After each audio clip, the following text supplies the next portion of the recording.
Hello everyone, welcome to another episode.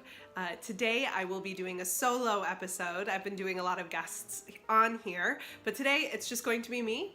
And since it's coming to the time of year when a lot of undergrad students and grad students are going to be graduating and kind of making that transition from school into kind of what performing is like in the real world, I thought I would take a suggestion that I got from Amanda. She is currently in grad school, and she asked me over Instagram when I had a poll, a few months ago about episode suggestions. She kind of asked what was my experience making the transition from doing shows in school to doing shows outside of school and just kind of navigating that and my experience. So I kind of wanted to talk about that. Again, totally not an expert. I'm clearly still trying to find my way too. That's why I kind of started this channel to open up these conversations. I don't have all the right answers, and I have one experience, which is my experience, and other people have different experiences. So I guess kind of first what I want to touch on is in school there's this kind of idea that you major in something and you might minor in something else, but you major in a field and you put all of your focus in this one field, and you spend 4 years, 6 years, 9 years studying that kind of one thing, and you get really immersed in that one thing. And the biggest shock that I had was this idea that you didn't have to do that in the real world, and you don't have to do that in the real world. In the real world, I'm gonna use real world, it sounds weird, but in the real world you have a lot more flexibility with time and with the ability to audition for so many things. Again, a big reason, as a lot of you guys who are watching this know, a big reason that I kind of transferred out of opera into doing more musical theater was because I wasn't a huge fan of the opera system. Musicals, you can audition for whatever you want. For theater, you can kind of audition for whatever you want. You can join, different kind of websites. Sometimes you do have to pay a little bit of a subscription to be a part of them, but again, you can write those off of your taxes, as I talk about in my financial episode. But you can do a lot of things that are not, maybe what your field is. And for me, there was this transition period from going to, okay, I went to music school for 6 years and I've only been doing opera and I've really been concentrating on it, to kind of being like, well, I don't love this as much as I used to. I'm not getting as much work from this, so how can I use my skill sets in a different way? And when I set out to go to school, that's what I was planning on kind of doing, but I got really sucked up into the music school thing, and I love opera so much. But the ultimate reason that I took a vocal performance track was because I wanted to be able to perform anything and everything, and right now that's totally what I'm doing, which is awesome. I did a play in February and March, and now I'm doing a show that has a bunch of choral work, so I'm using those kinds of skill sets, and I'm also rehearsing for a show for an opera with Minnesota Opera. So I'm using all of these skill sets that I gained in college as a vocal performance major, but just setting them in different ways and kind of being creative with that.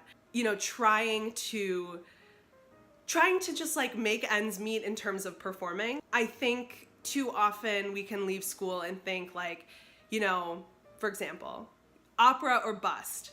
I'm going to be an opera singer or I'm not going to do anything. And that's really black and white thinking, which I fall victim to all the time. But black and white thinking is not something that we can afford to do as performers. Unless you're the top 0.01% of singers, you're probably going to do other work than just the work that you were trained to do.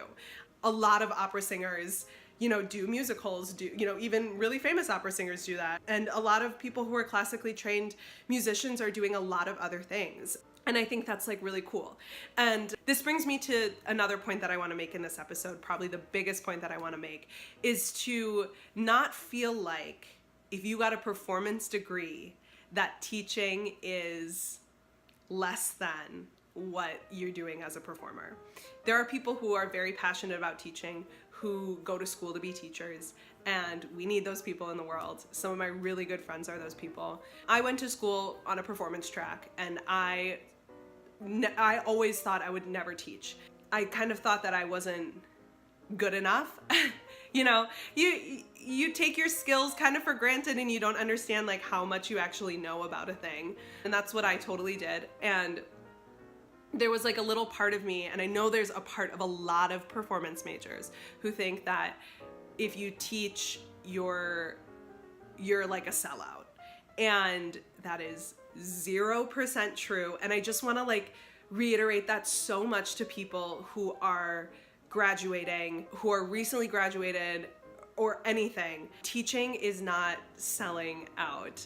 It is totally worth it. You learn so much about yourself as a singer. Also, you can, set a pretty nice hourly rate. If you teach privately, there are ways like you can advertise for yourself, and you're using your degree and you're using what you're passionate about and sharing it with other people.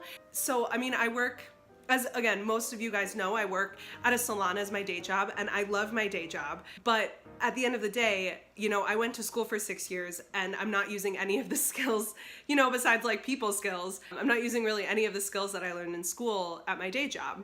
And I love it. I love my day job. It's flexible. We're really great at communicating with each other when I need time off for performing and things like that. But ultimately, I spent a lot of money on the degrees that I have, and I want to be able to use them. And I've found teaching to be really fulfilling. If there are other singers out there who want to start teaching, who want to start opening their own private studio, I have some books I can recommend that have been really helpful for me. I just started doing this in January. So I've been out of grad school now this will be my 3rd year? Holy crap. Something like that. So I just started teaching. Other than that, I've tried to perform and then just have my day job. But I think that teaching has kind of filled this hole of what do I do with my time, and using it kind of in a way that makes me happy, as well as, uses the skills that I learn in school. And I think that is the biggest takeaway. I want to have someone on my channel, it's a surprise, I'm not going to tell you yet, who is also a performer and a teacher. And I want to talk with her. She's been teaching longer than I have, and I want to talk with her a little bit about that, this concept of, teachers being sellouts, because they're not. I hate that notion. But there is this kind of stigma about if you go to music school, especially, I should say, if you go to school for a performance track and then you start teaching that, it's you decided, you thought you weren't good enough, or you weren't good enough, or these kind of stigmas that little bubble of school can kind of put on you. So those are some of my suggestions. I think a big thing when auditioning outside of school too is, I know networking is kind of a bad word and people feel like it's like a slimy thing. It's totally not, first of all. Second of all, I think that the more people you know in the real world, the more, just connections are a good thing. Not just in our field, but in a lot of fields. And I feel again, performers kind of get this bad rap of well, it's who you know, or this person has connections, that's why they get these parts. And that's not true, but also to a certain extent it is true. But I think we have to kind of embrace that. And it took me a long time to realize that networking wasn't a slimy thing. It is actually just a thing that we do as humans. It's making genuine connections with people. It's not trying to get to know someone just because you think there's an end game of you're gonna get me work. It's no, this person is a wonderful choreographer, so I'm gonna get to know him as a person and talk to him because his work is really interesting or something. It's not I'm gonna talk to him with this end game of hopefully he'll cast me in something, because people can smell that out. People can get those vibes from you. In my undergrad, we had a lot of guest directors and conductors. I had a really hard time feeling I could, network, or I could talk to these people. But now that I'm out more in the the real world, with this understanding of I just want to make genuine connections with people, creative people in my field who I want to work with maybe eventually, but not going in to a situation and thinking, this is networking, I'm gonna get a job out of this. I think it's more about wanting to know your community and wanting to know, again, make kind of genuine connections with people who work in your field or work in a similar field, more creative people. So I would keep in mind, I think, after leaving school, that just to be open and talk with people.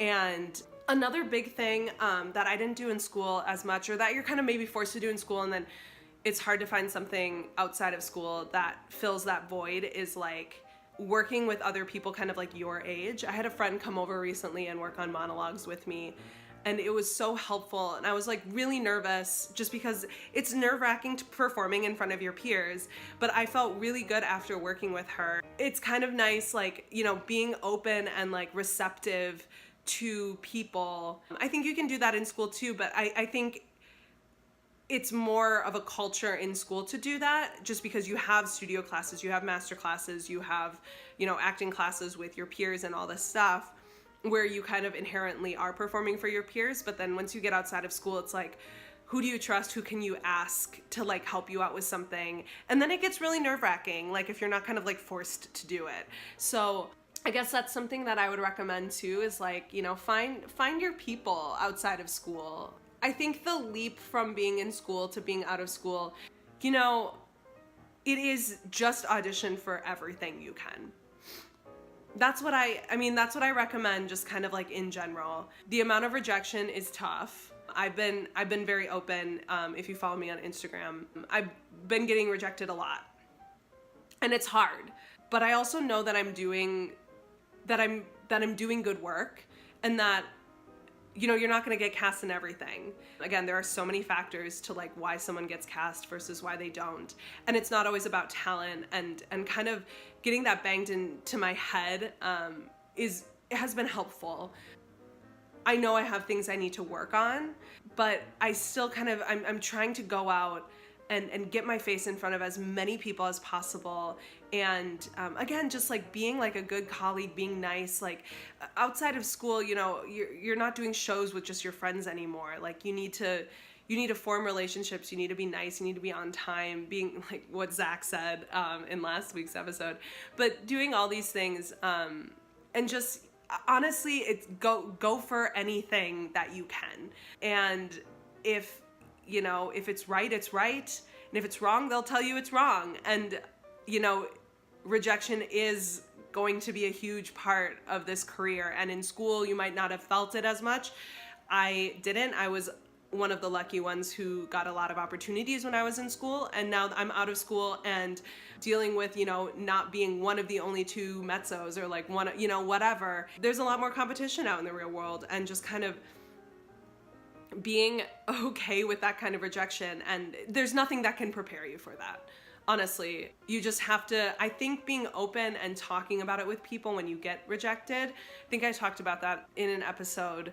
I can link to all these episodes kind of for recaps at the bottom. But I think, you know, being able to talk about your jealousy and talk about getting rejected and talk about these uncomfortable things, I think that really helps. It helps create this like non-stigmatized performing like field that I think would be really lovely if we could all do that. And I think it's like kind of starting to happen. And I hope that I can kind of be a voice for that. And nothing can prepare you for the rejection you're going to get. But I think the point is if you really love it, and that if you are getting some really great feedback, to kind of keep going, because everyone hits their stride at a different time. And again, I can't prepare you for that going outside of school. No one really can. That's like my advice for leaving school. It was kind of blabbery, but I hope anyone who's graduating from college or grad school coming up now maybe got some takeaway from what I was saying. I just want to be real with you guys. You know, I'm not really a nostalgic person. I don't look back a lot in my life. As far as I can remember, these are kind of things that maybe helped me, and just kind of a reality check on a few things. So yeah, I hope this was helpful for some people. Also, if you're out of college and you have some suggestions for people, I would love to hear your suggestions, and I know that other people would love to hear your suggestions too.